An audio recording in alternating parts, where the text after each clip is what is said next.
summer long for the return of high school football, and it's finally here. Our first meeting features the perennial powerhouse of Esko welcoming the upstart Duluth East Greyhounds into town. Esko going for their fourth straight undefeated regular season while the Greyhounds were ready to play spoiler. First Esko drive, and quarterback Jason Owens hands off to Graham Hartlib, but the ball pops out and Duluth East Virgil Brown is able to scoop it up for the recovery. And the Greyhounds offense got right to work.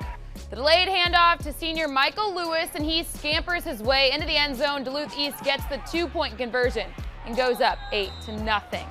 Second quarter now, Esko trying to get a spark on offense with the option play, but the ball is fumbled again and recovered by Duluth East Sam Benson. Esko had 4 fumbles in the first half of action. No bueno for them, and Duluth East was pounding the rock all game long. Lewis hitting the spin cycle before turning on the Jets. 61 yards later, he's gone. Greyhounds take a 16-0 lead into halftime.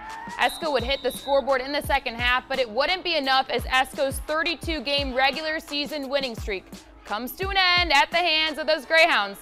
24-14 is your final score. A crazy upset to start the high school football season off with a bang.